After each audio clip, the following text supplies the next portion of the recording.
Welcome to the Meltzone Podcast from September 21st, 2020. This is episode 38, and I'm Tom. And I'm Stefan.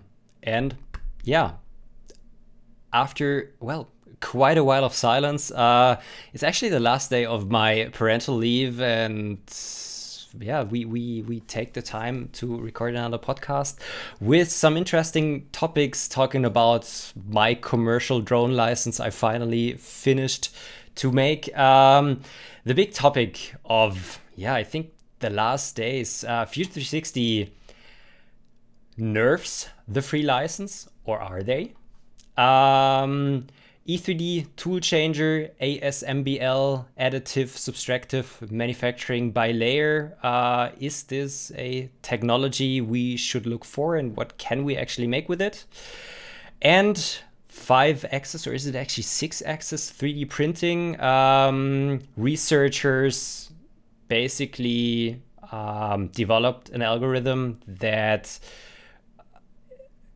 calculates printing paths from finite element analysis models, that the layers are oriented in a way that they improve the strength of your parts. And they're actually claiming 6.35 increase, but is this really something that that can be true? And on the topic of weird geometries for 3D printers, belt printers are making not a comeback, but it looks like they're becoming more and more popular. So we look at 2 or 3 different approaches of how those type of machines are, coming into the market right now. Before we move into questions today, we have a few extra bits, a few behind the scenes.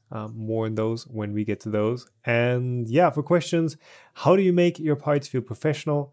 And is Stratasys still relevant today? Last podcast before we bring Gina onto the show. Yes.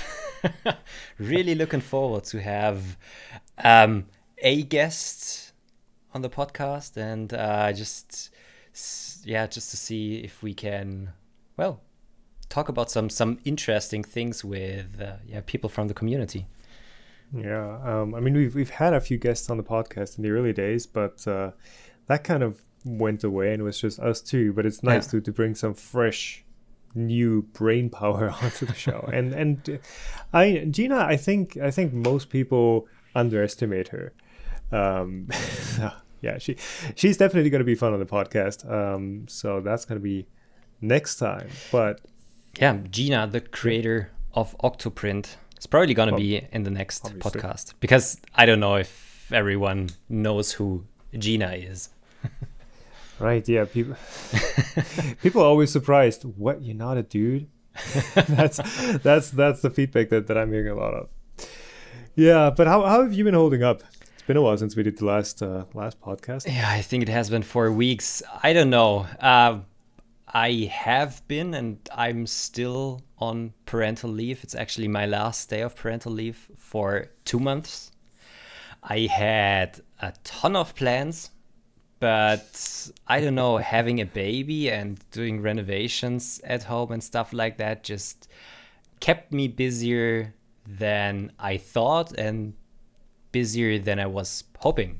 Just because, I don't know, I want to do more videos and stuff like that. But in the end, I just ended up doing like 1 a month or something like that, which is, it's less than I did before. But I don't know if things are getting back to kind of normal.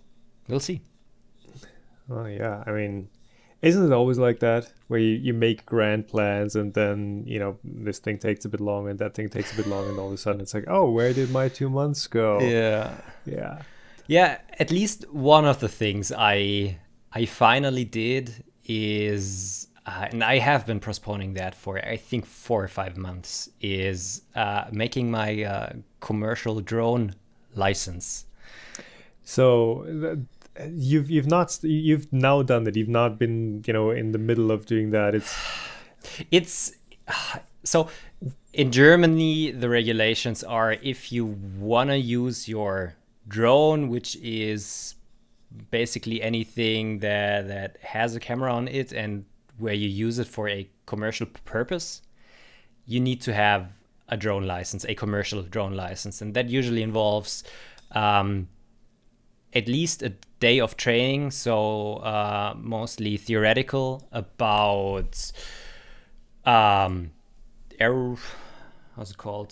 Just aerospace regulations? Aerospace regulations, metrology, and just like general usage and navigation and stuff like that of a drone, which is not too bad, but you still need to learn a little bit for it. It's not as hard as doing your driving license, but still it's not as easy as just, okay, I gonna do that without any preparation. And was postponing that for ages, and I think like 4 weeks ago or something like that, I finally said, okay, I will now take like 2 days off anything else, and I'll read through the script and I'll learn all the stuff that's necessary, and then take the online test.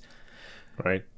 So drone doesn't just mean quadcopter, octocopter. It also means camera wings or FPV wings and other planes like that. Yes.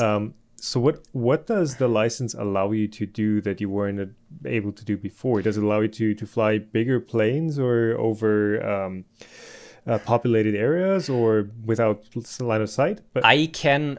Well, the thing that I can now do is I can now apply for like special permits, which is not possible if you don't have that drone license. So if I, for example, just want to film something near a crowd, just an event or something like that, this would not be possible if, well, you don't have this commercial drone license. And now I could apply and say, okay, I want to fly not just 100 meters away from the crowd, but 50 meters or 20 meters or something like that. Right. But you still need the permits for that every time. Yes, every time. And additionally, if you are using if you're using an aircraft, be it your quadcopter or your flying wing or something like that, for commercial purposes, you always need to have the drone license. There's a small drone license in Germany and a big drone license in Germany. If you only have a small quadcopter, which is below 2 kilograms. That's that's quite a chunker already. I was thinking it's the 250 gram thing. But the 250 gram thing also has something to do with regulations, but starting at 250 grams, you need to have a nameplate on your aircraft, vehicle, and things like that. But at starting at 2 kilograms, you also need to have like a small drone license, even if you're only using it for like recreational purposes, which is 15 or 20 bucks and really simple, but they're at least telling you some basic things about where you are allowed to fly and where you're not allowed to fly. So even though I'm not really planning on doing any aerial photography or like a lot with my Mavic Air 2 that I purchased a couple of months before, I just thought, okay, do it, because there might be the point where somebody's asking you, hey, can you just make pictures of that event? Or if I don't know, do a YouTube video with where some nice shots would be interesting. I just need to have that drone license, because otherwise you could get into trouble. So okay, it's something nice to have. How much did that license cost? Usually, if you're doing like a 1-day training, it's around 500 euros, something like that. Ooh. Which is like physical, being in person at one of the training places where you do the lessons and also take the test in the end. With Corona, and also, with Corona, they also started to do online courses, and they are a little bit cheaper. You usually get them around 300 bucks. Mine was a special offer costing 150 bucks for the test. And that was, I think, kind of okay, a good investment. Yeah, not too bad. And since it's a commercial drone license, it's a business expense, right? Yeah. So it's deductible, but it's interesting. I also needed to have like a polizeiliches Führungszeugnis, a police record, something because clean police record basically. Yeah, police record, because this drone license is something that goes hand in hand with the aircraft authorities in Germany, and if you have some bad things on your record, you are not allowed to do this drone license. Yeah, especially when it's the prerequisite for then getting permits for flying near crowds, etc. Yeah. So basically, you don't need they don't need to check your police report, whatever. Every time they give you a new permit, it's just, hey, you have the license. This guy is good. Yeah. But as far as flying FPV without a spotter or without line of sight, is that something you can now do, or are those rules staying the same? Those rules are basically staying the same. You still need to have a spotter. You can ask for special permits if it's not avoidable, but then you really need to have a plan where all the risks are assessed, and the risk needs to be low enough that nothing can really happen. Okay. The thing that got me really interested, especially concerning FPV, if you have an aircraft below 250 grams, you don't have, you can fly it. You can fly it out of line of sight, and there is no range limit, which is totally cool. No, I thought you always needed a line of sight, but nope. 250. So 250 is the toy class. It's like, basically the toy class. What's the worst that's going to happen? Well, you're going to scratch a car. That's it. Yeah, there's still some regulations, so you are not allowed to go over 30 meters, but you can fly only with your goggles, and you can fly out of sight. You're still not allowed to fly over crowds or over big roads, autobahn, highways and stuff like that. People know what the autobahn is. But that's pretty cool. And I don't know, this kind of got me thinking about trying to get a really small FPV drone and do like legal out of line of sight FPV flying. Yeah, I mean, my flying wing is like, I think 300 grams, depending on which motor or battery I put in there, maybe 350, but you could push it below 250 if you wanted to. Yeah, that could be having to stay below 30 meters can be challenging, because 30 meters is not that much, especially if you're flying kind of fast. But yeah, this is kind of a loophole that you have.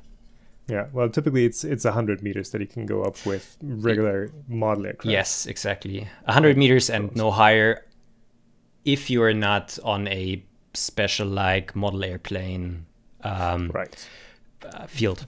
Airfield, yeah. Exactly. Well. Yeah, so learned a lot. Look at what you're getting yourself into. I'm happy that I did it. I don't know if I gotta use it a lot, but that permit is valid for the next 5 years. We'll see. Oh, just 5 years. 5 years? Thought okay. Well, I mean, regulations might change and all that, right? Yeah. Okay. Yeah. And you are actually back home in your old studio? I think we actually started in this room, didn't we? We did, yeah. So it was 90 degrees that way. So that wall still has the nail holes from the acoustic panels in there. Yeah, I'm back home. So first of all, I apologize for the video and audio quality. This is my gaming headset thing that I'm using. For anyone listening, sorry, it's going to be better next time. But yeah, I'm in the process of moving back, of undoing everything I did earlier this year. So I thought I had a great studio, thought I had a great space that had a printer room and an office and a nice studio, but I can't breathe in there.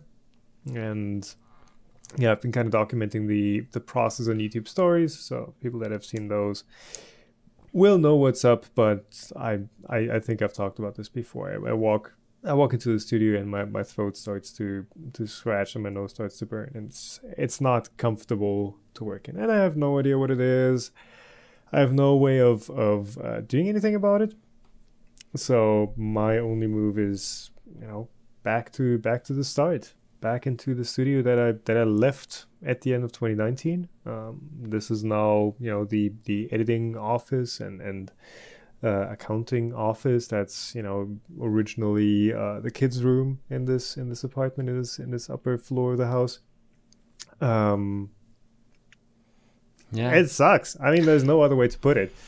It sucks, but it's one of the things you have to deal with. If you want to keep on, running a business, keep on sharing knowledge about 3D printing, producing videos, you just have to put up with it. You just have to find the best way through it. And that's what I'm doing. Cool. So, but yeah. It is what it is. It is what it is, and there might be other opportunities popping up where you might eventually move your studio to. I do want to have like an actual workshop. It feels like, hey, you're a kid and you're dreaming big. When I'm big, I want that and that and that, and that's kind of what I feel like. Hey, I want like a warehouse style building with a workshop and a nice spacious studio and a space to have an editor's den and all that. But right now it's going the opposite way, and that's how it is. Deal with it. Move on. Yeah, exactly. What people will not be moving on from, though, is the now permanent changes to Fusion360. Yes. There has been quite a bit of uproar last week when, Autodesk announced that they are essentially gonna, nerf the free personal license. I don't know. You have been working on that topic and researching that topic quite a bit more than I do. So maybe could you explain just in a couple of sentences what they are actually going to change? Okay. Right. So actually in 19 minutes, as we're recording this, the video explaining all those changes and my take on them is going to go up on YouTube. So basically they've got 4 things that I think are relevant, like the fact that we can only do local rendering, like nobody's going to care about that. But the big ones for the personal license that people are going to care about is the cam workspace is getting limited to 3 axes only, so 4 and 5 axes is not going to be available at all in the personal license. So people with a Pocket NC, too bad, you're going to have to buy the big license. Is additive manufacturing still included? That I do not know. Okay. I should have asked, and it's not in the video because I wasn't clear on that. I don't know if you can still export it as STL, obviously. You can still do the send to slicer thing, but I don't know if the built-in slicer from Fusion is still in there. If I had to guess, I would say no. No, that it's not affected. It's not included anymore. Okay. Because, let's finish up with cam. Anything that's more than 3 axes is removed, and you don't get rapid feeds. Okay. That's like if you run a machine shop and you need to crank out parts, then yes, that does matter because it saves you time. But if you're running parts in your personal CNC, okay. Next up, the custom extensions are going to be removed. So custom extensions is what they're calling it. The terminology isn't really clear, but that basically means if you switch on the top left of your Fusion window, you switch from design to simulation or to manufacture, or the advanced manufacturing extension. Those are being removed. So that means simulation is gone, advanced manufacturing is gone, generative design is also gone. Along with the change to the personal license, there's been a different change where those features are now something you can unlock as a trial or unlock for a month or 2 or something. That's also not an option for the personal license. So in order to even purchase those more advanced extensions, you have to have the paid or startup or educational license. So those extensions are going away, and you've said what was it? Our next topic, the E3D Assemble extension or plugin, might be affected as well. So I've got a similar situation with the Shaper. The Shaper origin reads SVG files, and they're providing a plugin to Fusion that lets you select any face of an object, or I think sketches, or it lets you select a bunch of different things and straight away export that geometry as an SVG. And that will stay in place. That will still be there. Even on the personal license, that is not affected. Now, I don't know how the E3D Assemble extension plugin is built, but I would guess that that is something that stays unless it's in the manufacturing workspace, in the advanced, I don't know. I don't know either, but that's I think that's going to be interesting because, as you said, the Shaper or also the 3D Assemble are kind of relying on that. All right, you could argue that for the Shaper, you could just make a sketch of a surface and then export that sketch to an SVG. Here, it's just making the process a little bit easier. For what E3D are doing, I think it's quite essential to have that plugin. Yeah. So I'm not sure how that is affected, because that simple plugin, which is literally just like another tool in the toolbar, it's just a one-click thing. You select your face and then you hit export. That is staying in place. I don't know how involved the E3D Assemble plugin extension is. Okay, interesting. So those are going away, but it's mainly for the generative design extension that they're also calling. Those are not going to be an option for the personal free license anymore. Then file format exports. And they're basically taking away anything that is geometry perfect. So they're taking away step, IGS, DXF. So those three formats are really the industry standard exchange formats. Those are going bye-bye for the personal one. That is kind of hard.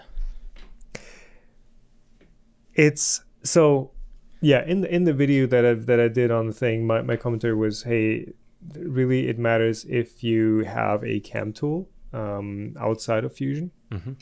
If you're doing cam for your whatever desktop CNC or another CNC, you need the step file. Well, you could work off of an STL, but that's really painful.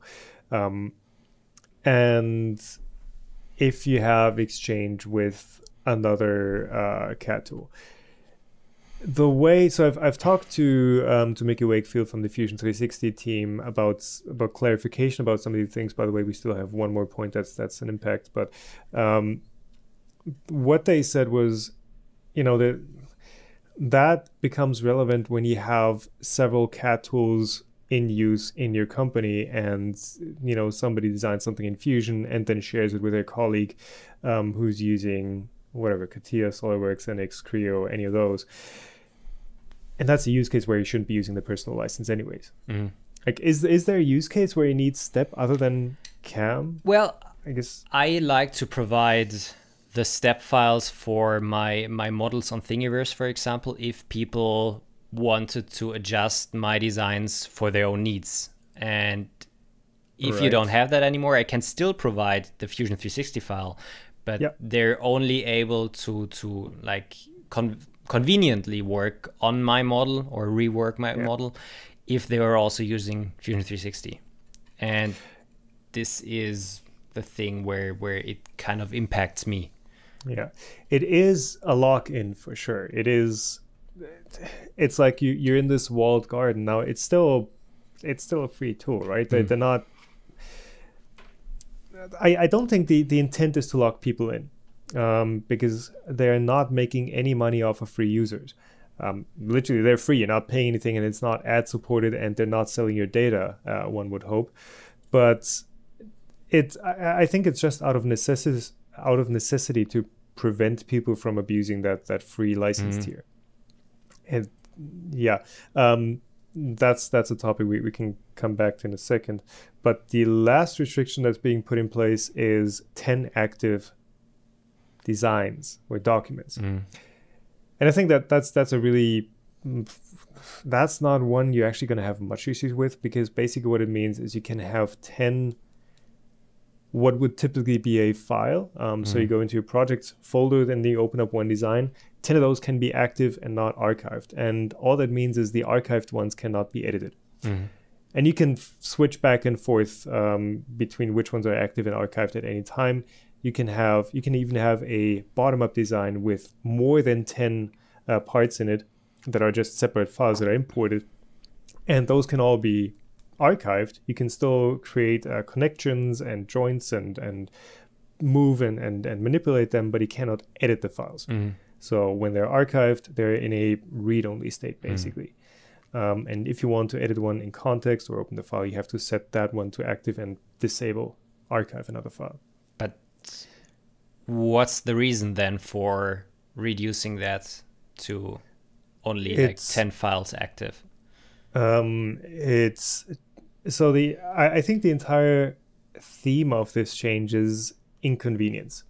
Like they're not trying to take away features, they're just trying to make it a bit more inconvenient for the people that are actually going to the limits of what the personal edition allows you to do, or actually going past the limit of what you're supposed to be doing with the free license. And if you're someone who has assemblies with dozens or hundreds of parts that are all imported from separate files, you're going to run into that limit if you have to edit all of those. So if you have like a large industrial machine where you need to edit this thing and then that thing in context, then that's going to be a bit of a hassle to do. But if you're just having, for example, designs that you do yourself, where you have all your components in one single file, if you're doing the top-down design, then you're not going to see that. So they're basically limiting or making it less convenient for the ones that should not be using the personal license in the first place. Yeah, that's the goal. And here's what Mickey from Autodesk was also wanting to point out is they don't want to have to do these changes. They want to provide the best possible free tool that they can, but they're at a point where it's like, there is abuse happening with the free version, and these are the changes that, yes, of course, there are always several interests going this way or the other way, but these are the changes that they agreed on were the ones that were going to impact the legit free user the least. Yeah.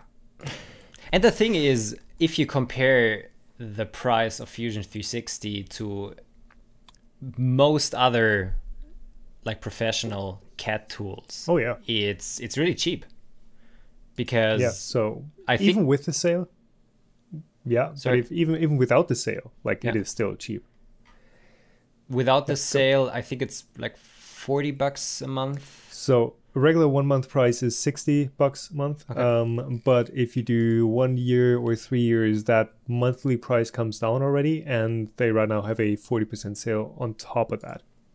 For the 1 year and 3 year subscription. So I think it's like $300 for 1 year and $500 for 3 years or something. And if you're using that tool commercially, that's basically nothing. Yes, and that is for the full commercial license. Now, I did also ask, hey, can we maybe talk about like a maker's license where you get, I don't know, a limited amount of step exports a month, or you can buy some features back with cloud credits as you need them. And the response to that was, okay, we've just moved away from a multi-tier subscription to a single-tier subscription, splitting that up back the other way and splitting that up again. They don't know if they can do that.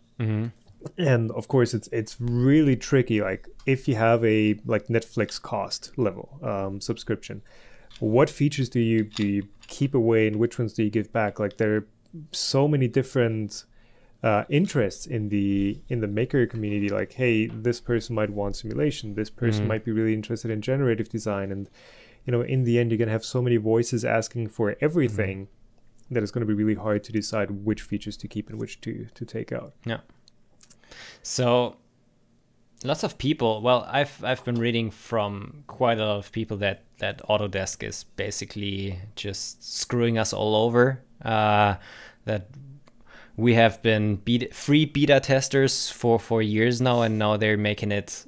Now they start wanting to make money with that software, and this is actually something I don't really understand, because I've been using it for 4 years now, and for 4 years it was a really well usable, good CAD tool, and it's just getting better and better. And I've been basically using it for free, and I don't know how you can really complain that if features of a free tool that is created by a company that is not a charity company.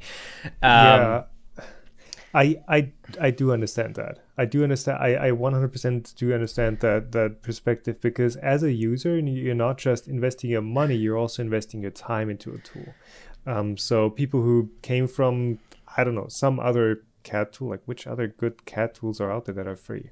I don't know.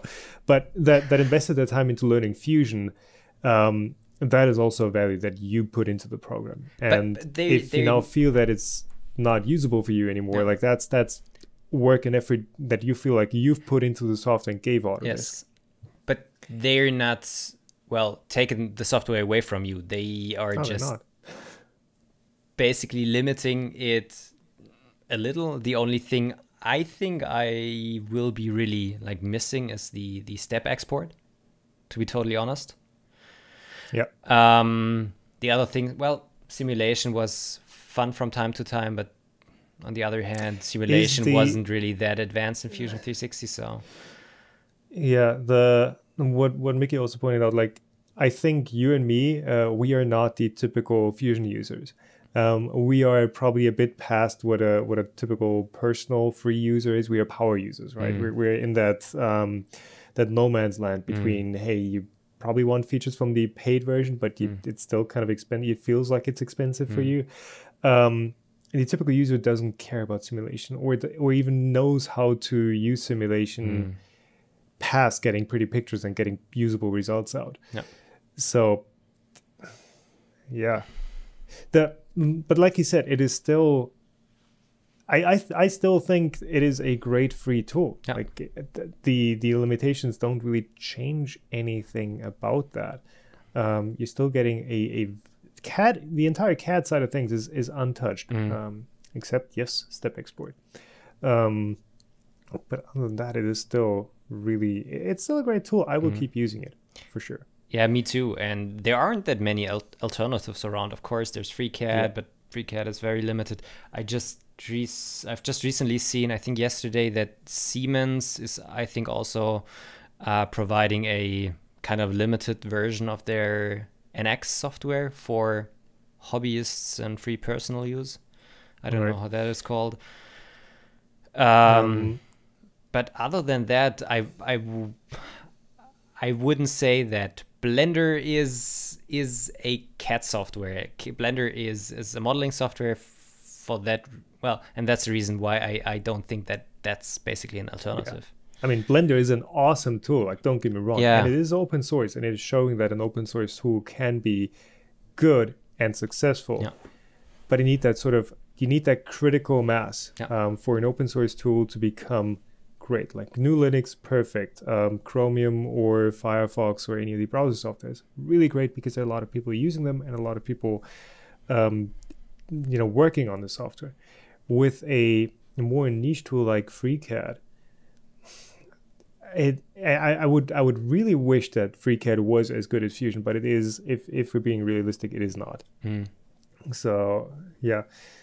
And as far as like free alternatives go, I mean, I've looked into, is there a free version of SolidWorks, which is what I grew up with from university. That's just what everyone was using. And I think there's several ways to get like a 1 month free trial here and there. And there's like a web-based version that does a couple of things. But, Autodesk is, I think, pretty much the only company who are just giving away a version of their software that is so fully featured as Fusion. maybe Onshape. Onshape does give you a personal license with, also with some limitations. Yeah. Well, with the limitation that everything needs to be open, you can't have any private files. Yeah. And I think there is a limit to how many designs you can have or something. Yeah. I don't know. Since they changed their TOS to just not allow any sort of commercial use anymore, I was out because technically I don't think I would be, and you neither, because we would be commercial, but we're not selling designs and we're not making money with designs. But still, I don't want to become one of those people who abuse the license that then everyone else has to pay for by getting features taken away. Yeah. And well, to be totally honest, Autodesk, well, there is a reason why they are giving that tool away for free, because they want to kind of also lock people into their system, and starting with a free version, getting into a company saying, okay, I know how to use Fusion360, and those guys are then paying for the software.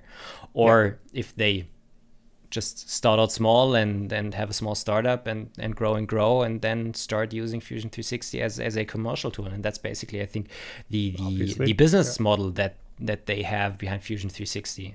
And they're not, like you said, they're not a charity. They're not doing anything out of sheer goodwill, though you would be surprised how much, the Autodesk guys actually care about giving the maker community something that they can work with. Yes, that's what Mickey told me on the call, that he, by the way, did on Sunday. So I'm very thankful for him taking the time there. But even before that, I think 3 years ago or something, Autodesk was at 3D Meetup Sweden, and they were just giving talks, and they were really a part of that meetup. They were giving talks, tutorials.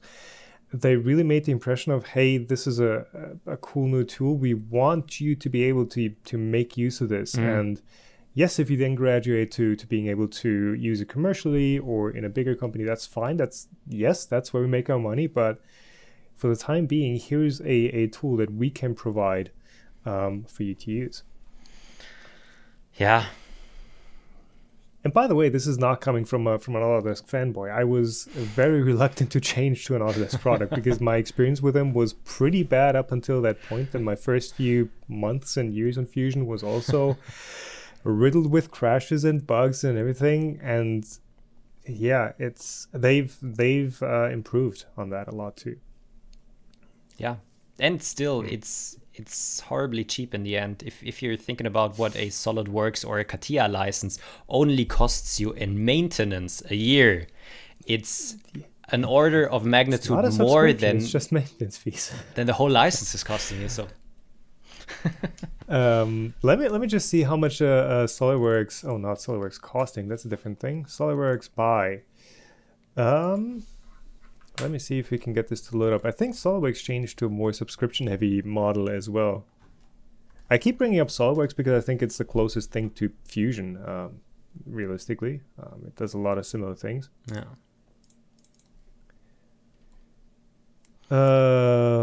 Come on.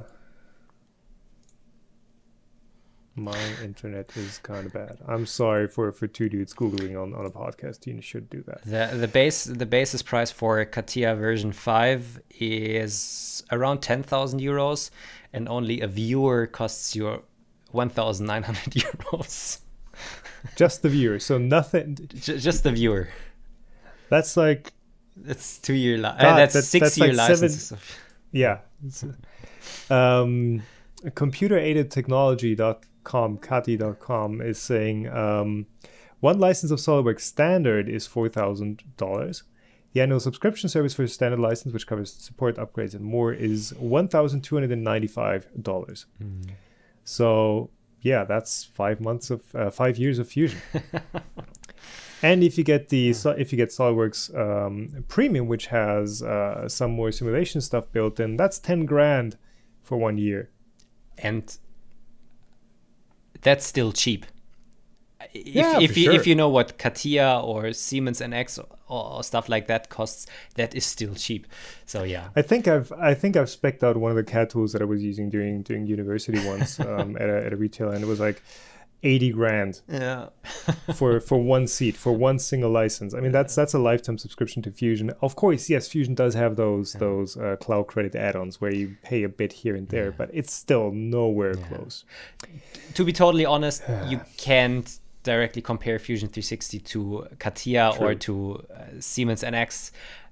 Those are tools that have all the PLM system in the background and are, I guess, way more reliable, especially with big assemblies and stuff like that. They're made for, well, building a car with it and stuff like that. And other tools. I think that's the thing that you really have to realize is Fusion is more on that side of actual pro CAD than it is on something like Tinkercad. Yeah. It might, I mean, Tinkercad is Autodesk as well, isn't it? They bought a lot of stuff in the past. they might have accidentally bought them at some point. Even though it looks similar, Fusion really does so much, even on the free one. Well, so are you gonna keep? So a question for you: are you what plan are you on? I am currently still on the personal license, just because I applied for a startup license like I applied for an influencer license like half a year ago, but I heard back once and they said just go with it as long as you can use it. For me, I think, well, I basically am not allowed to use the free license, just because I kind of use it commercially. Yeah, it's a gray area again. I probably will be applying for an influencer license just to save on a couple of bucks. And okay. But if you had the option of using a personal license, would you be able to do your stuff with the, because the influencer license is the fully featured one. I guess most of the stuff. Yeah. The only thing I would be really missing. Would you? Sorry. Would you? Would I? Would you be using the free one, or would you actually spend those $300 a year to upgrade to the fully featured one? If I would not be doing YouTube, and if those would not be, well, company expenses, I would definitely only be using the free license, because that is 95% sufficient and 90% more than probably any other software can do for me, and I would be totally happy with that. If I would do, I don't know, not YouTube, but engrave door signs or stuff like that, I might be just saying, okay, I don't want to bother with it, and I just pay the $300 because they are company expenses and they help me to, well, save 5 hours of work every year or 10 hours of work, and then it's totally worth it. Yeah, for sure. Where was it going with this? I don't know. Yeah, I guess my perspective is always, I want to see the tools how you guys listening and watching would see them. I want to be able to see what the tool can do in its free-ish version, or the one that's accessible to most people. Like if I show a cool feature here or there and it's like, oh, we've got topology optimization. You can make your own topology optimized parts, which is a feature that was taken away pretty quickly after I made the video on it. It's like, okay, I just because I can do it doesn't mean it's providing value for viewers as well, because they don't have access to that same feature. Yeah. So for me, I think the base version is really, I think, all I'm gonna need. I'm currently on the startup plan. And Mickey also was like, hey, if you need the influencer plan, I mean, we know you, just hit me up and I can hook you up with one. That would be an option. But I was like, I don't know, if you could just give me a personal license, I want to see what that is like. That's what I'm kind of more interested in using, I guess.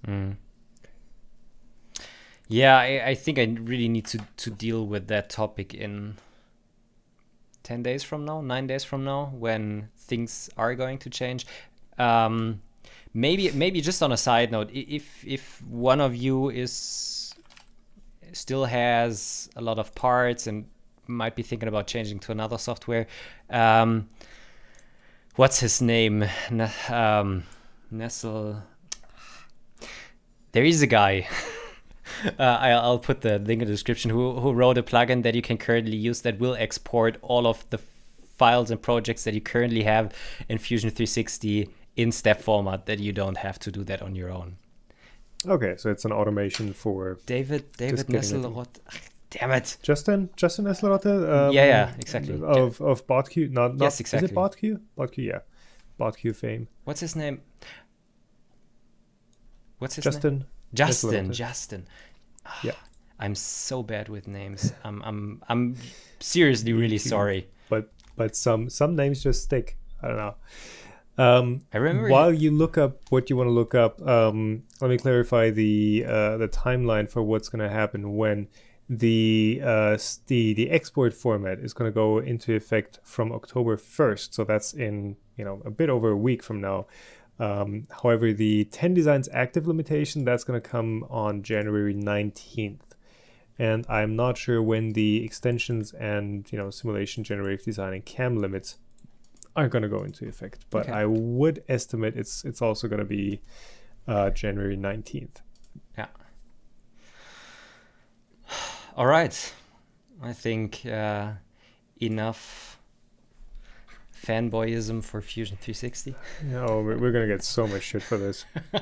I got so much shit for my AutoCAD integration for the last video. So yeah. What was a bad point for product placement in that video? Yeah, it's like timing is everything. And I think once people realize, hey, these changes aren't actually all that bad, it should be fine. But yeah, let's jump on this next one that actually is still the same topic. So yeah, E3D toolchanger, ASMBL, the symbol. You have a tool changer. I think you should know more about that than I do. Yes, I do have a tool changer. So do you have an assemble? E3D. So the tool changer, as the name already suggests, can use different tool on a machine, and they don't all have to be 3D printing heads. You can add cameras, you can add cutting knives, you can add whatever. And I think this is already like 6 or 8 weeks old. They announced the ASMBL, additive subtractive manufacturing by layer. Nailed it. Which is basically a subtractive tool head that they designed for their tool changer. And it's not only the tool itself, but also they wrote a plugin for Fusion 360 that lets you, in some way, I haven't done it myself so far, combine additive and subtractive manufacturing. So I don't know if you probably slice your part in Fusion 360, so you use their FDM slicer, but you can also use then the subtractive manufacturing, so basically just machining away a couple of surfaces after each layer or after every couple of layers. Basically all in one package, because before, of course, you were able to basically kind of design your own printer that has a printing head and a subtractive head, but software was always the problem. Having a tool that lets you combine additive and subtractive manufacturing, and they actually did it. The subtractive head is not overpowered. I think it's just a BLDC motor from like a quadcopter or something like that, and a really small spindle, but you only are taking away a couple of tenths of millimeter from plastics, so that's not an issue. It looks really cool. I really want to have one, but then the baby came, and currently still need to organize projects. But I really would like to play around with that, because you can, for example, do really nice fitting well, sections, for example, where you push in bearings, or you could do. That's what they're showing in the video. I've literally just had the frame pop up there. You could do normal additive manufacturing and then machine, for example, your upper surface that it more or less looks like non-planar 3D printing and stuff like that. So yeah, it is a really cool idea. I still think you need to have a specific application for it. I don't know how well it works. I don't know how messy it is and where all of, well, the chips are vacuumed away, but if not all of the chips are vacuumed away, how does that affect the print quality and stuff like that? But I think it's pretty nice. It's pretty neat. And if you have a tool changer and have an interesting idea where that could be interesting, yeah, just take a look at it. And I think the plans are available open source or something like that. I think so, yeah. So it's cool. Step into the right direction. Not just a proof of concept, but something that is basically working. Now we just need to have applications for it. Yeah. That's really going to be the kicker. As for toolchanger and non-planar printing, it's first how to use it, and then what can you actually use it for. Yeah. But I think I think what they're showing right now is with just a regular square end head with a bit in there. That's just shaving away the that little bulge you get from the layer on the outside and just making it perfectly smooth. But if you put a ball end mill in there, you can do perfect top surfaces or sides. You can do a lot of things with that. It's just in the software and in the creativity of the user. Yep. So that's pretty cool. Yeah, as I said, maybe I'll build myself one of those print heads at some point, but I think then the tool changer needs to go into the basement because that's a more messy process than just normal 3D printing. Yeah, mess and probably noise too. Yep.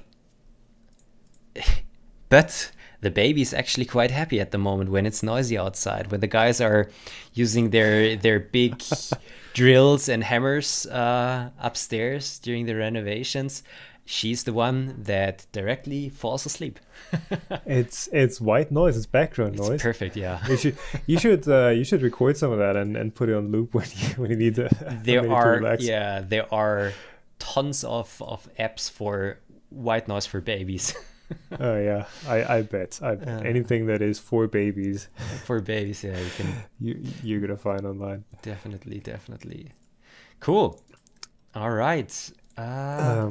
And as we were talking about the tool changer and the cool applications of non-planar printing, we've got another topic about non-planar a new non-planar framework that does 6.35 times the part strength compared to I don't know what, but it's like, compared to conventional planar FFF printing. And your comment was like, oh, their adhesion must suck then if that's what they're getting.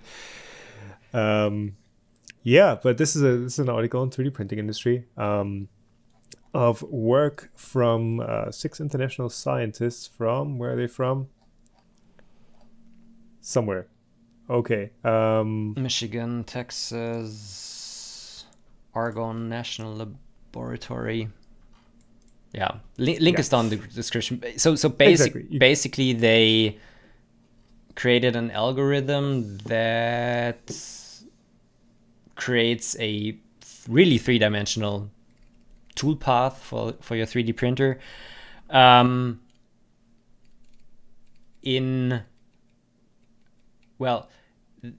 are optimally orientated in the later loads directions. You basically have a model, apply loads, and then then the slicing paths are calculated that the layers kind of go into the direction where the load goes, and you don't have problems with layer adhesion because the layers should ideally not be loaded perpendicular. Yeah, was not clear from this, at least from this article. I guess you would have to read the full paper, which is, yes, open access, so you guys can have a full read through it. They're saying this is a strength-aware and collision-free working surfaces, yada, yada, yada. Do you actually input your forces, or is it just, like, for example, the Stanford bunny, the ears? Is it seeing, okay, we've got this ear, this has a constriction where the ear meets the skull.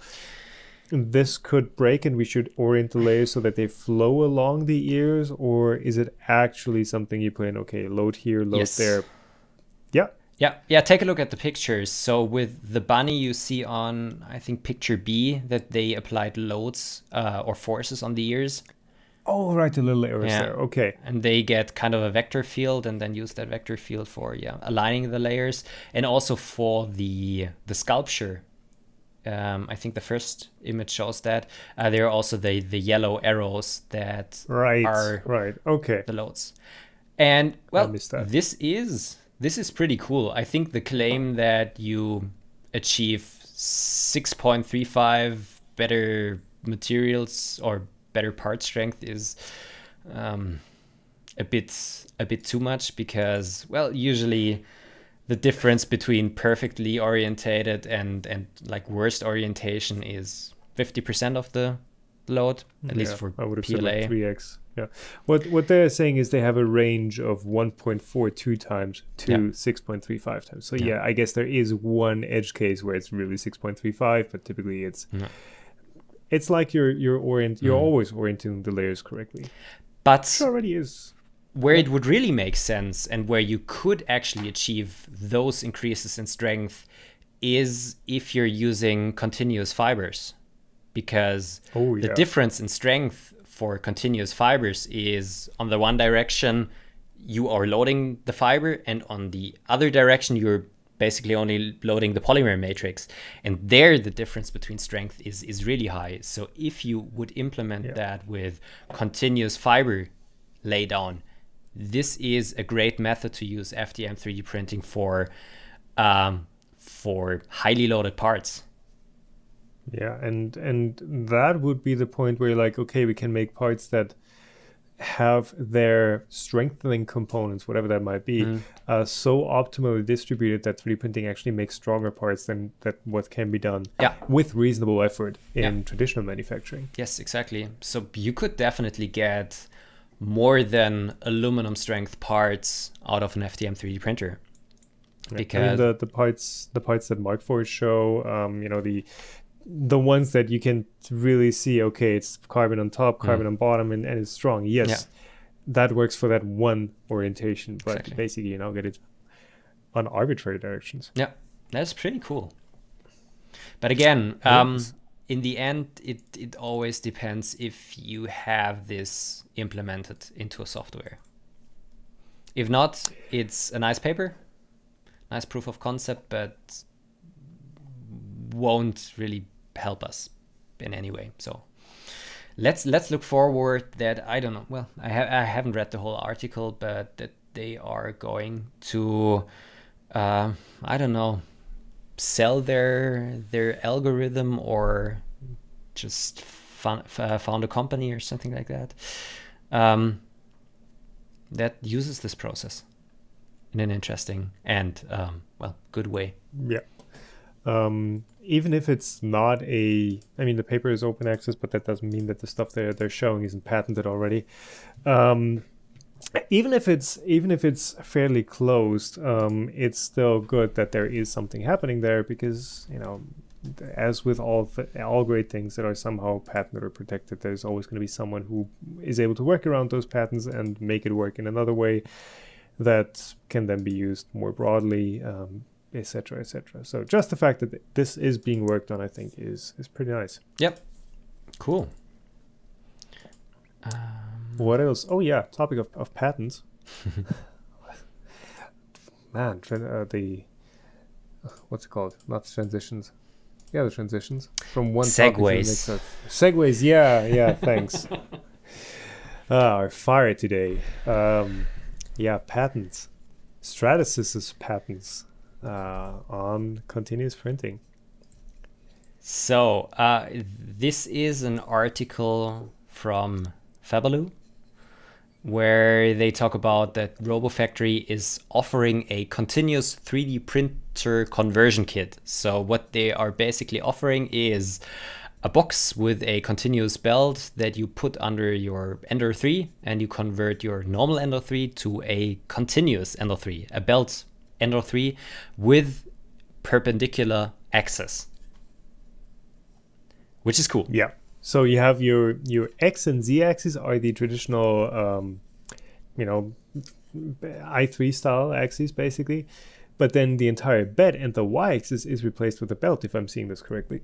Yep. So you lose the actual motion on the Y axis, but all the Y axis motion is now done with the belt. Exactly. Yeah.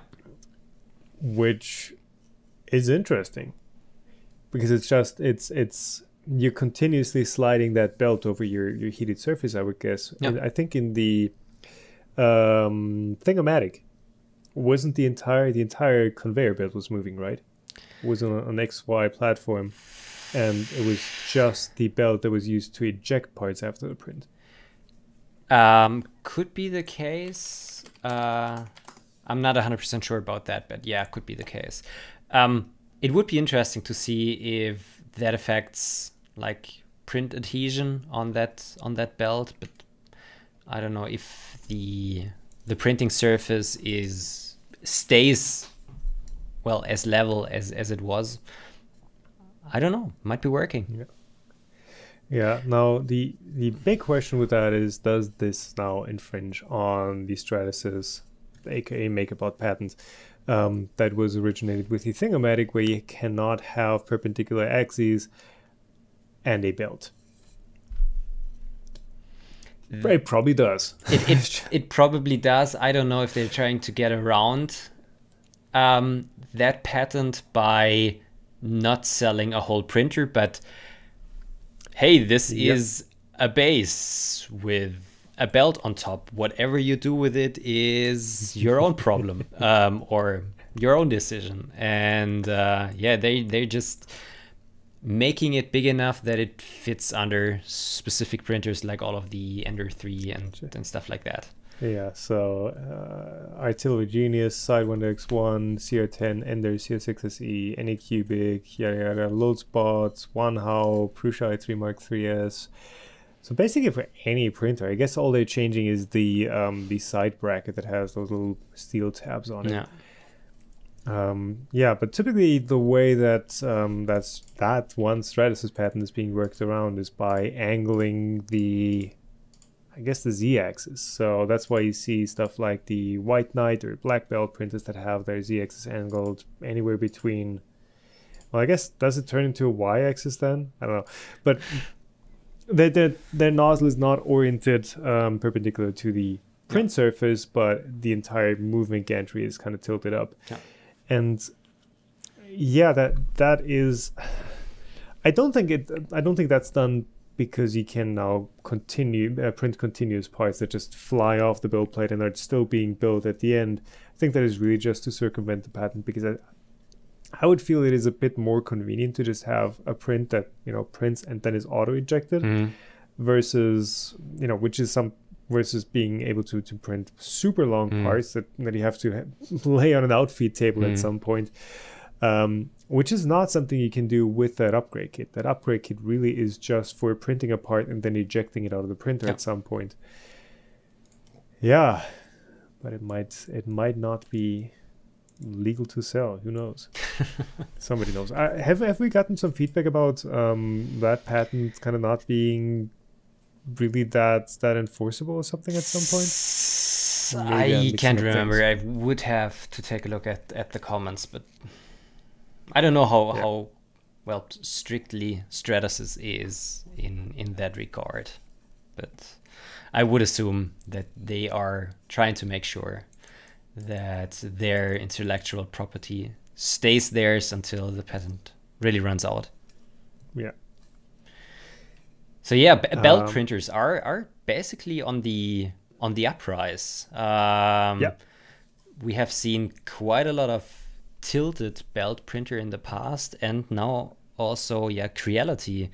Well, we have seen pictures of the Creality CR30, I think it's called, which is also a Belt 3D printer, which looks kind of promising. And it's interesting to see that such a big company is working on that and potentially getting that onto the market and getting Belt 3D printing more accessible, because other Belt 3D printers like the White Knight and the Black Belt 3D printer, they were way more expensive. Yeah, and in fact, the if I'm getting this correctly here, the CR30 is actually done in or designed and made in collaboration with NAC3D, who is making the White Knight printer. Yeah. So yeah, it's not like they're ripping off that White Knight printer. Is done in collaboration with NAC3D. So that is great to see as well. Yeah. So I'm really hoping that I get my hands on one of those at some point. And maybe only just to wrap my head around what difference it now makes in slicing and how the design restrictions change with that particular setup. Yeah. So I guess the best way, or the way that I found to visualize it, I think we've talked about this before, but back in the day, it used to be done in the way that you would first pre-distort your part and then slice that with Cura, and then the printer by its geometry undistorts that again. And yeah, I guess that kind of helps with the limitations that you can, how you can print parts with overhangs, etc. Yeah, but yeah, overhangs work better on one side than they do on the other. That's the key point there. Yeah. and bridges are kind of weird. Yeah, if you take a look at Naomi Wu's video where she's printing, I think, a bunch of benchies just in a row, you can see that she is using support structures at places where you wouldn't usually put supports for a benchy. And the benchy is designed that it doesn't need support structure, and you have lots of bridges and stuff like that. But design rules change with that setup. And as I said, I still need to wrap my head around that. And I think the only way I'm really able to wrap my head around it is by using one of those. I mean, I guess if you don't really care about the belt feature, you could just take an Ender 3 and kind of rack the z-axis back 30 degrees or 45 degrees, and you would have the same geometry more or less.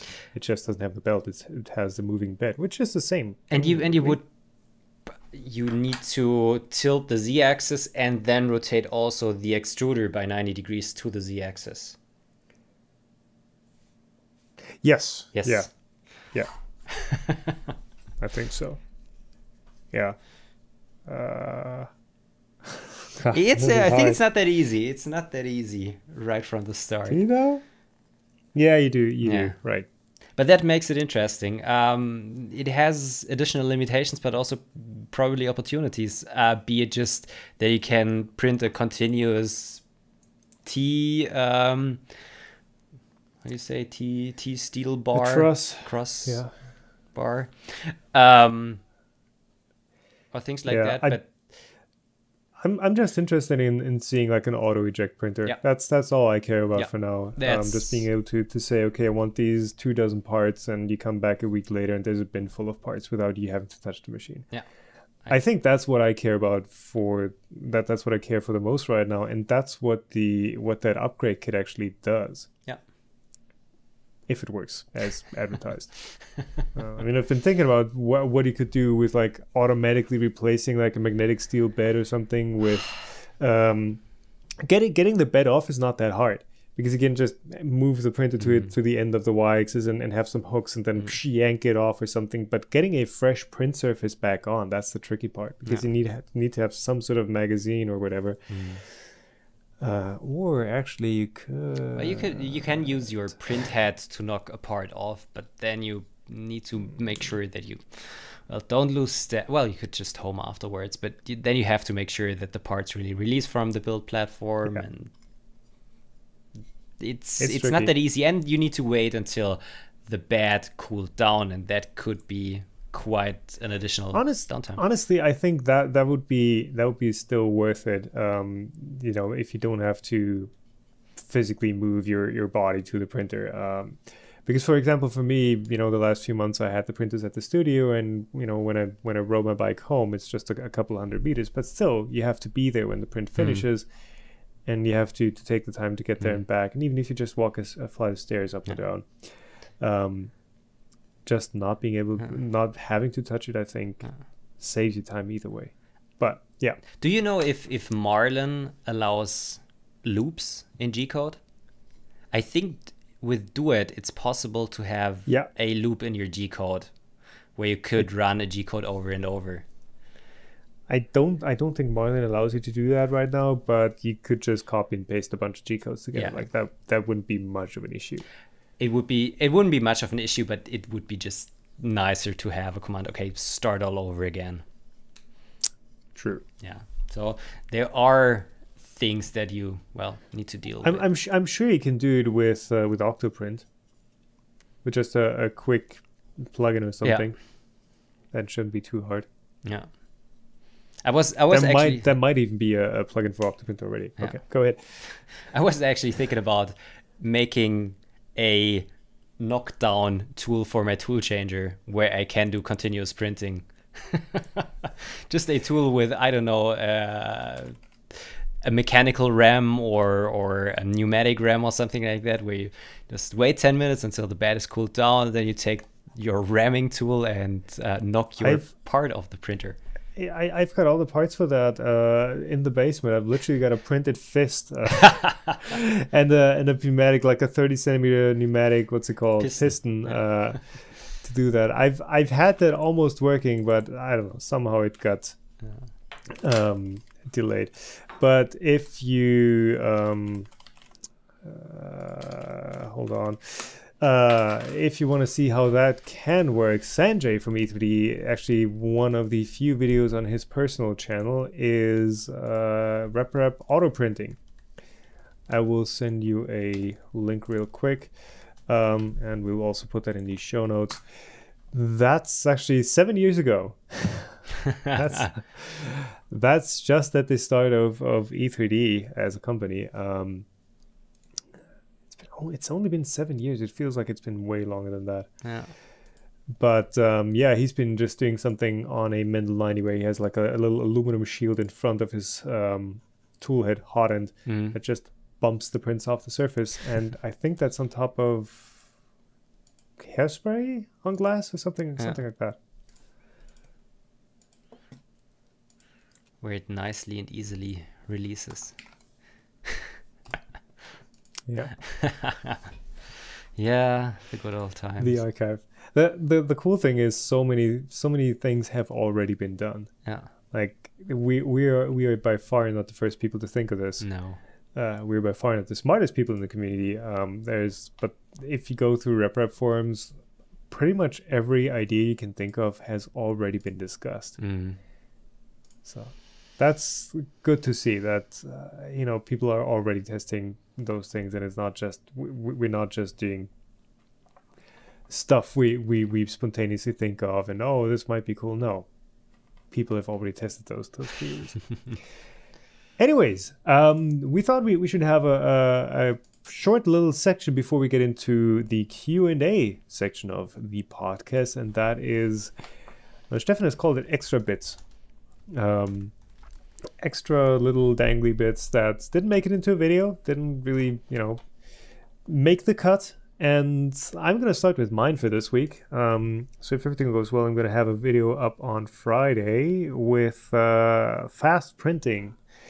Whether it's better to do a tuned profile with high speeds or, the what's it called? The drilled out nozzle approach. So I'm at the point where I've got the fast printing tests done, and I'm about to install the fast nozzle. And the original video idea for that was fast printing with lightweight PLA, because my thinking was this: And in retrospect, it sounds absolutely stupid once you know what's going to happen. But my thinking was this. If I get the extruder or the hot end to run out of heat, it would be better to print with lightweight PLA than to print with regular PLA because, well, the hot end to run out of heat and the extruder to run out of grip. Because the extruder only has to push a third of the material, well, 40% of the material, and the hot end only needs to provide a third as much heat. So if those two things were a limiting factor, then I think printing with lightweight PLA could be, or that at least that was my thought, could be a way to kind of get more performance out of your extruder and hot end. Problem is though, I was using the Mark III, which has a dual drive, Bondtech style. No, it actually has Bondtech gears. Has a dual drive Bondtech extruder in there, E3D hot end. Like those two did not care at all. Like the printer was zipping along at I think 250 millimeters a second, and the extruder was just like, I don't feel a thing. So turns out those two were absolutely not the limiting factor. The limiting factor was cooling. First of all, I was printing benchies, and anything below an hour of benchy print time was just everything was curling in. And when I did load in the lightweight PLA, because I didn't use a volcano block, I just wanted to use the regular V6 block. Because of the temperature differences that do occur in the hot end when you print at 250 and you move faster for one bit and slower for another, I was getting massive under extrusion because for some parts where you're just pushing a lot of filament through, you just get less expansion in the filament. So yeah, that did not make the cut. So I'm going to film the intro for that video for the third time this week. And yeah, the video is a bit of a different concept than it started out with, but hey, that's okay. That's how things are. Cool. Yeah, lightweight PLA. Yeah, not great for printing, but not great for fast printing. Well, yes, yeah, maybe because the cool thing with lightweight PLA is if you can increase the layer height by quite a bit if you use the lightweight PLA. So you can use, for example, a 0.4 millimeter nozzle and print 0.6 millimeter layers with it, just due to its expanding nature. But if that really helps you with fast printing, because you probably just wanted to print fast at the same layer height and not just increase the layer height and therefore get faster. That was the approach with the profile tuning, and then when I want larger layers, I'm going to install the drilled out nozzle. Okay. Which is a bit ghetto because the nozzle geometry is like all over the place. It's not what it's supposed to be. But hey, that's what the cool kids do these days, right? Cool. Looking forward to that video. Perfect. All right. So Sure. Yeah, my extra bit is something I have really underestimated. So yeah, basically a week ago, 1.5 weeks ago, I made a video about the Polymaker strongest hook contest, and I said, okay, I totally understand that not everyone has some Polymax PLA at home, and I at least want to give 3 of my viewers the opportunity to also have like a wild card and just send me your STL and I'll choose 3 of your entries and I'll print those out for you and send them into Polymaker. Well, turns out I got 150 entries over the last week. So yesterday I was spending quite an excessive amount of time to go through all of the entries and to at first think about, okay, is this a valid entry? So does this apply to the, does this not apply to the rules? Conform to the, yeah. To the rules. Is this by the rules?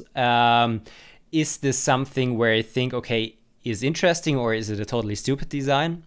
And then I still had like, I think 40 designs left over where I said, okay, those are all interesting entries.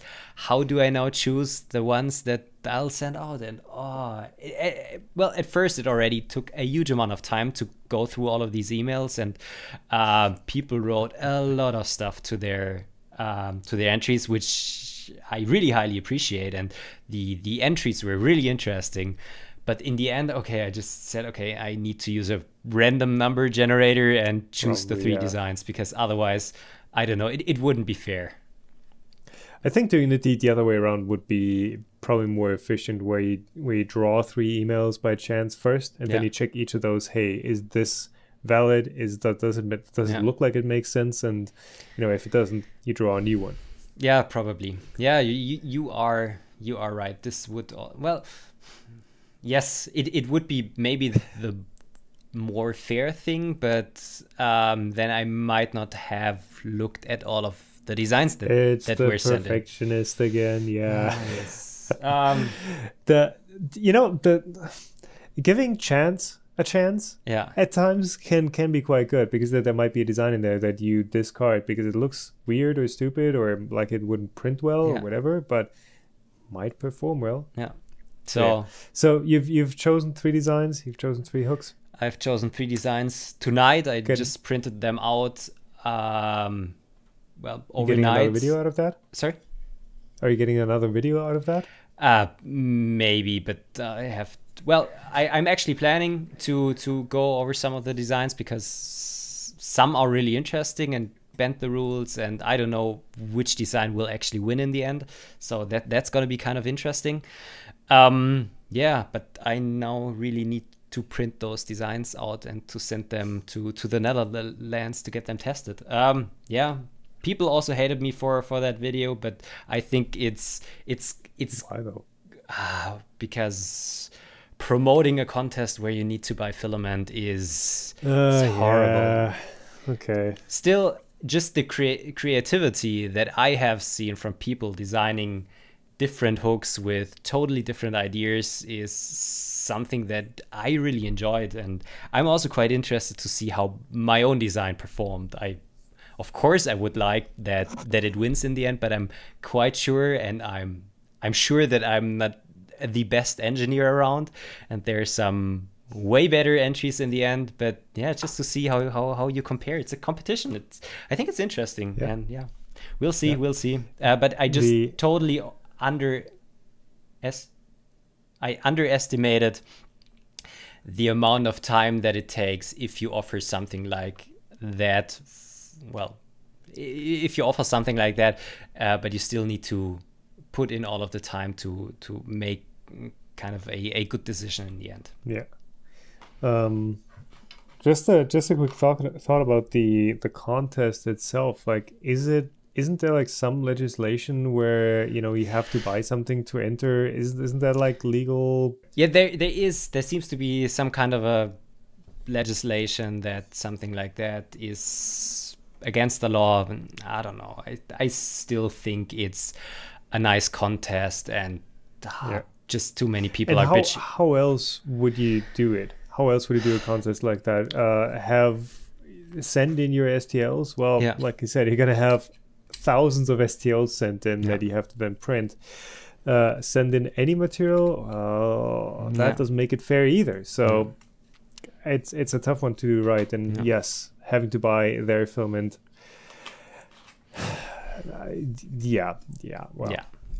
It is how it is. Still excited for the results, and it's a cool idea for sure. I will be thinking twice next time before I offer something like that, because that was kind of like robbing my sleep tonight, and this is probably also one of the reasons why I have kind of a headache today. Right, then let's move on to the Q&A section for today so that you can get some rest. Question number 1 from Thomas A88. A friend taught me to always add small fillets to all edges of a print to make it look and feel physically more professional. Do you have any tricks or tips as well? I hate models that I download from Thingiverse and something like that, where you have like a fillet starting from the bottom surface. I just hate that. Oh yeah. I mean that's not good design either. So I guess tip for that is add a chamfer first and then fillet the upper edge, so you still get that 45-degree edge towards the bed, but then you have a smooth surface towards the top. So adding small fillets everywhere, might make a print look more or might make a print feel nicer in the end. It depends on your style. it can be nice, but I think then it looks more like a children's toy. Yeah, I've realized that too with designing parts in different styles is, hey, you can do the angular, like everything is a 30-degree angle, and you add chamfers, and you can do that, or you can do like the super rounded one, and you can do that all with the same solid modeling tools that you would use for either one. You can definitely overdo it with fillets. Yeah. Like you maybe should do all edges of a print. And particularly when you add like a 0.5 millimeter fillet, that's the same as the nozzle produces anyways, unless it's the top corner. But if you just have the contour of a part, basically everything has a 0.5 or 0.4 millimeter, well, a 0.2 millimeter radius, I guess, technically. But yeah, any tricks to make a part look more professional? Line up your features, line up your holes. Don't have like a few holes there and then a few offset. Like, just make it visually appealing. That's like one of those it burns under my fingernails if you have to look at something where it's like nice and straight and it's just half a millimeter off. I know sometimes it doesn't work out like that, but or sometimes it doesn't work out where you can do it better than that, but I unfortunately, I think I'm a really bad industrial designer, so I don't know. I found it good if you're kind of writing yourself or just thinking about, okay, all of my parts that I design follow kind of the same guidelines, be it everything is filleted or everything is chamfered, or I don't know, I make every hole as a hexagon. It just looks, in German you would say aus einem Guss, just consistency. Consistent. And then that can already improve your, well, design, look and feel. And if you're still interested, take a look at industrial design books or go to the MoMA or something like that. There are really interesting tips and tricks that can really help you to improve what you design. Yeah, but I think most of all, just practice. I mean, first of all, focus on making a good part, and then focus on making it look and feel professional. Yeah, like get the design philosophy right, where your CAD models are structured properly and where the function is good, and just practice. Yeah, and I think at some point the look and feel is going to come by itself. All right. So last question, Mr. T is asking. I think. We talked about Stratasys in one of the previous podcasts before. He is asking, the real question, is Stratasys still relevant today? I love mine, but is the cost worth the reliability?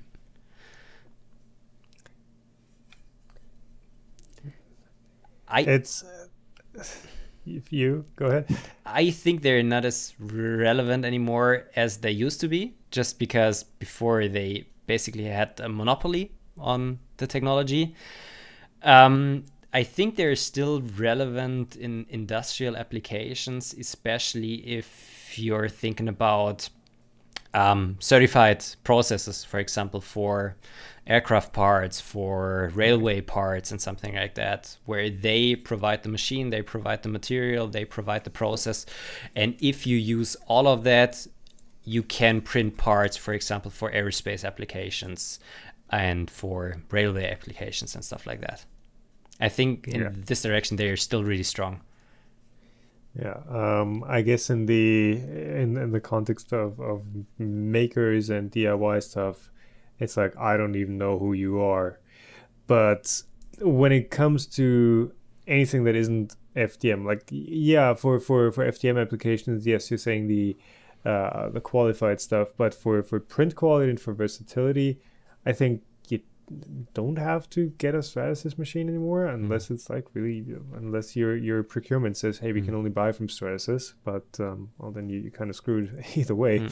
But I mean, what they also do is they have I just opened up the Stratasys website, They have the entire PolyJet series, which is a process that is not really available in the lower cost package. They have true color Pantone validated color prints. They probably also do metal printing, right? Sintering or SLM, do they? Wouldn't know that. And that's just basically in the end of material choice.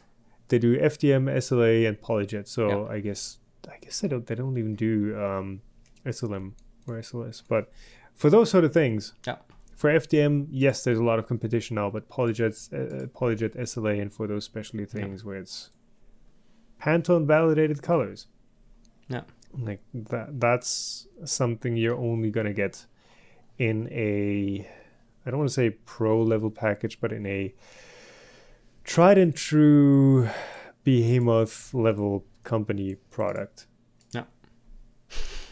I guess I'm struggling to put into words like what Stratus is. It's the old dogs of 3D printing, right? Yeah. All right. Cool. All right. Is that it? That's it for today. Cool. So I guess thank you all for watching and listening. Get subscribed on all the big platforms wherever you find your podcast. Thank you for your time, Tom. Thank you for your time, listeners. And until next time. Hopefully with Gina from Octoprint. Yes, I'm excited for that. All right. And if you want to support the podcast, Patreon below. Thanks. All right. Bye. See ya. Bye.